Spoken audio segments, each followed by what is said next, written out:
नमस्ते। Missile man से बात प्रश्न संख्या 61 तक कल हुआ था। आज 62 और 63 प्रश्न। पढ़ाई के साथ साथ खेल कूद और मनोरंजन कितना जरूरी है? उत्तर। बच्चों के समग्र व्यक्तित्व को विकसित करने के लिए पढ़ाई के साथ साथ उसे खेल कूद का मौका तथा ललित कलाओं और संस्कृत की भी जानकारी दी जानी चाहिए। प्रश्न। गांव और शहर के बच्चों के बीच अंतर लगातार बढ़ता जा रहा है। गांव के बच्चों को मूलभूत सुविधाएं भी नहीं मिल पा रही हैं। इन परिस्थिति को कैसे सुलझाया जा सकता है? उत्तर। इन परिस्थितियों को टेक्नोलॉजी के इस्तेमाल से सुलझाया जा सकता है। हमें टेली शिक्षा और बच्चों की वर्चुअल उपस्थिति वाली कक्षाओं की प्रणाली ज़्यादा से ज़्यादा अपनानी चाहिए। प्रश्न। आपके विजन 2020 की परिकल्पना क्या है? इस सपने को साकार बनाने में बच्चों की क्या भूमिका हो सकती है?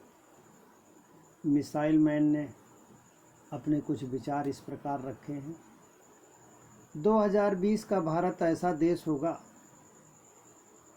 जहां गांव और शहर का फर्क बस महीन रेखा की तरह रह जाएगा, जहां बिजली पानी की खूब उपलब्धता होगी और सभी लोगों की इसकी वाजिब मात्रा मिलेगी, जहां कृषि उद्योग और सेवा क्षेत्र पूरे तालमेल के साथ काम करेंगे, जहां प्रतिभाशाली विद्यार्थियों को सामाजिक अथवा आर्थिक भेदभाव की वजह से श्रेष्ठ जीवन मूल्यों वाली शिक्षा से वंचित न रहना पड़े।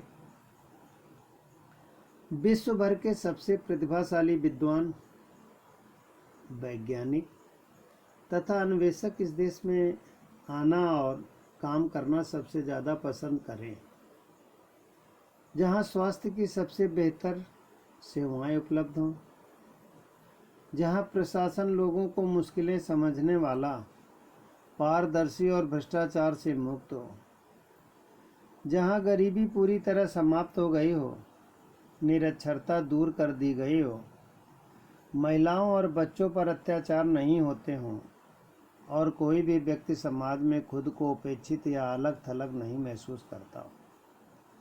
ऐसा देश जो समृद्ध, स्वस्थ, सुरक्षित, आतंकवाद के खतरे से मुक्त, शांतिपूर्ण और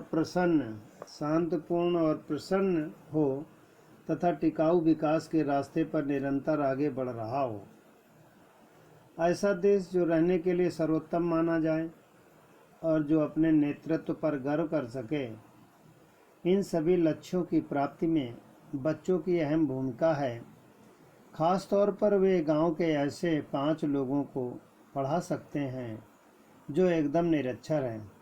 वे अपने आसपास 5 पौधे लगाकर उनकी देखभाल भी कर सकते हैं। बच्चे भ्रष्टाचार रहित समाज बनाने के आंदोलन में जुट सकते हैं। यही नहीं, जहां तक उनसे हो सके वे पेट्रोलियम ईंधन की जगह ऊर्जा के नवीनतम रूपों के इस्तेमाल को बढ़ावा दे सकते हैं। अपने विद्यार्थी जीवन की कोई स्मरणीय घटना बताएं। ये मिसाइल मैन से प्रश्न किया गया। उन्होंने कहा, जब मैं 8वीं कक्षा में पढ़ता था तो हमारे एक अध्यापक थे, श्री शिव सुब्रमण्यम अय्यर। एक दिन वे हमें बता रहे थे कि पक्षी कैसे उड़ते हैं। कक्षा की समाप्ति कर उन्होंने बच्चों से पूछा कि क्या उन्हें समझ में आ गया कि पक्षी कैसे उड़ते हैं। मैंने और मेरे अलावा बहुत से बच्चों ने कहा कि उन्हें पाठ ठीक से समझ में नहीं आया। अतः हमारे अध्यापक ने कहा कि हमें समुद्र तट पर ले जाएंगे। उस दिन शाम को कक्षा के सभी विद्यार्थी रामेश्वरम समुद्र तट पर पहुंचे।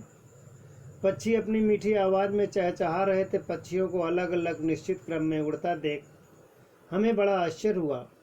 हमारे अध्यापक ने हमें पक्षियों के उड़ते दिखाया और समझाया कि उड़ते समय पक्षियों के झुंड कैसे बनते हैं। हमने पक्षियों को पंख फड़फड़ाते देखा।